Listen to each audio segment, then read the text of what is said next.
দুইটা leg just spread করে টেনে ভ্যাজাইনা ছিঁড়ে ফেলা হয়েছে, ঘাড়ের হাড়টি পর্যন্ত ভেঙে ফেলছে, 113টা কামড়ের দাগ, প্রাইভেট পার্টে পর্যন্ত ক্লিপ ঢোকানো হয়েছে। একটা মানুষের চোখ দিয়ে কখন রক্ত বের হয়? হ্যাঁ, আপনি ঠিকই ধরেছেন, আমি মৌমিতা দেবনাথকে নিয়ে কথা বলছি। সম্প্রতি কলকাতায় ঘটে যাওয়া এক লোহমর্ষক বেদনাদায়ক rape case, not only rape case, murder also.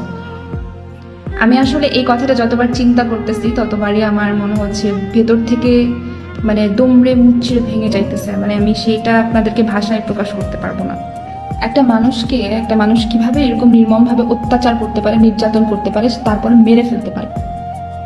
দুইটা লেগ জাস্ট স্প্রেড করে টেনে ভ্যাজাইনা ছিঁড়ে ফেলা হয়েছে, প্রাইভেট পার্ট ছিঁড়ে ফেলা হয়েছে। যতটুকু জানতে পারছি সোশ্যাল মিডিয়া থেকে, মৌমিতা দেবনাথ একজন 31 বছর বয়সী নারী বা মহিলা ছিলেন। উনি একজন ডক্টর ছিলেন। ওনাকে যে রেপ করা হয়েছে, ওনার শরীরে 113টা কামড়ের দাগ পাওয়া গেছে। ইভেন ডক্টর নারায়ণ বন্দ্যোপাধ্যায়ের কথা মতে ওনার শরীরে 150 গ্রাম পর্যন্ত রক্ত মানে বডি ফ্লুইড পাওয়া গেছে। সেখান থেকে যদি আমরা এটা ধরে নেই যে রেপ করার সময় তার দেখা যাচ্ছে হাইমেন ছিঁড়ে যাওয়ার জন্য তার ব্লিডিং হয়েছে, বা তার শরীরের যে ব্লিডিং হয়েছে সেটার মধ্যে থেকে যদি আমরা 1/3 ধরি, তাহলে 50 গ্রাম রক্ত পাচ্ছি। হাতে থাকে এখনো 100 গ্রাম। এই 100 গ্রাম সিমেন্ট ছিল। আমরা যতটুকু জানি, মেডিকেল সায়েন্স যতটুকু জানে, যে একটা মানুষ মানে একটা সুস্থ সবল ছেলে প্রতি ইজাকুলেশনে 5 থেকে 6 গ্রাম সিমেন্ট সিক্রেট করতে পারে, বা তার সিমেন্ট থাকে প্রতি ইজাকুলেশনে। তাহলে আমরা যদি 100কে সেই 5 দিয়ে বা 6 দিয়ে ভাগ করি, আপনি ভেবে দেখছেন কত হয়? 20। একটা মানুষকে 20 বার রেপ করা হয়েছে, 20 বার অত্যাচার করা হয়েছে, তাকে তার দেহটা নিয়ে খেলা হয়েছে, ঘাড়ের হাড়টি পর্যন্ত ভেঙে ফেলছে, চোখের মনি দিয়ে রক্ত বের হয়ে আসছে, চোখে হয়তো গ্লাস পড়া ছিল, সেটা ভেঙে তার শরীরের পাশে ফালায় রাখা হয়েছে। একটা মানুষের চোখের মনি ফেটে কখন রক্ত বের হয়ে আসে আপনারা জানেন? আমাদের এখানে ক্যারোটিড পালস থাকে, ঠিক এইখানে ক্যারোটিড পালস থাকে, এইখানে এবং এখানে যদি আপনারা ধরেন 3 থেকে 5 সেকেন্ড যদি খুব জোরে চাপ দিয়ে এভাবে ধরে রাখেন কোনো মানুষের, সেই মানুষ সেন্সলেস হয়ে যাবে। এটা যদি 30 সেকেন্ডের বেশি যায়, আর একটু বেশি যায়, মানুষ মারা যেতে পারে। এর থেকে বেশি হইলে মানুষ মারা যায়। ওই সময় মানুষের চোখের মনি দিয়ে ব্লিডিং হয়, কারণ এখানে আমাদের পালস রেট পাওয়া যায়। এখানে পালস রেট নাই, এখানে পালস রেট নেই, বাট এখানকার পালস রেটটা কিন্তু পাওয়া যায় শেষ অবধি। এখানে পালস রেট না পাওয়া গেলে তখন আর আশা রাখা যায় না, ঠিক আছে? এটাকে ক্যারোটিড পালস বলা হয়। ইভেন তার ওইখানে যে 100 গ্রাম সিমেন্টের মধ্যে 2 রকমের মানে 2 ধরনের নমুনা পাওয়া গেছে, 2 ধরনের সিমেন্টের নমুনা ছিল।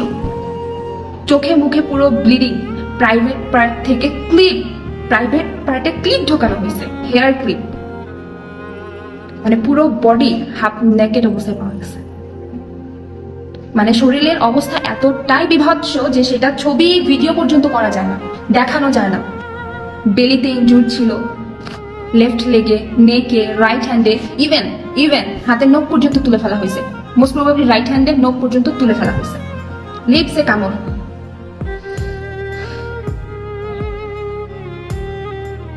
উনি তো একজন ডাক্তার ছিল না, ওনার কাজ কি ছিল? ওনার কাজ ছিল মানুষের জীবন বাঁচানো। একটা ডাক্তারের এইম কি? মানুষের জীবন বাঁচায়। নট অ্যাবাউট এইম, একটা মানুষের কাজই, একটা ডাক্তারের কাজই হচ্ছে মানুষের জীবন বাঁচানো, লাইফ সেভ করা। উনি অন্যান্য মানুষের লাইফ সেভ করে, অথচ তার নিজের জীবনই সেভ না। মানে আমি না আসলে এই জিনিসটা ভাবতেছি, যতবার সোশ্যাল মিডিয়াতে ঢুকে যতবার দেখতেছি এই জিনিসটা যে কি যে হয়ে যাচ্ছে ভেতরে। মানে তার উপর ওইখানে ওর যে 2 হাত চেপে ধরা ছিল, যতটুকু পোস্ট থেকে জানতে পেরেছি আমি, একজন নাকি মেয়ে কলিগ ছিল। তাহলে মেয়েটা যখন এত ব্যথায় কাতরাইতেছিল, ওকে যখন এরকম টর্চার করা হইতেছিল, মেরে ফেলা হইতেছিল, অবশ্যই মেয়েটা ওই মেয়েটার দিকে তাকাইছে, ওর কলিগটার দিকে তাকাইছে। ওর চোখে মুখে নিশ্চয়ই ভাষা ছিল যে আমাকে হেল্প করো, তুমি কেন আমার সাথে এরকম করতেছো? তুমি তো একটা মেয়ে, আমার যে কি পরিমাণ কষ্ট হচ্ছে দেখে তুমি বুঝতে পারতেছো না? একটা মানুষের প্রতি একটা মানুষের কতটা ক্ষোভ, রাগ, ঘৃণা বা মানে কি পরিমাণ বিদ্বেষ হয়তো ওই মানুষটার ভিতর ছিল, মানুষটার জন্য ছিল, যার জন্য মানুষটাকে এইভাবে টর্চার করে মেরে ফেলছে। যদি ধর্ষণ করাই শুধুমাত্র উদ্দেশ্য হতো, বা যদি ভোগ করাই শুধুমাত্র উদ্দেশ্য হতো, তাহলে তো একটা মানুষকে এইরকম বিভৎসভাবে কেউ মানে টর্চার করতে পারে না, মেরে ফেলতে পারে না। যাই হোক, we want justice, obviously 100 times 1000 times we want justice. এটার অবশ্যই বিহিত হওয়া দরকার। আমরা পারছি, আমাদের দেশ সংস্কার করার চেষ্টা করতেছি, আমাদের সরকার সংস্কার করছি, কলকাতাও পারবে ইনশাআল্লাহ।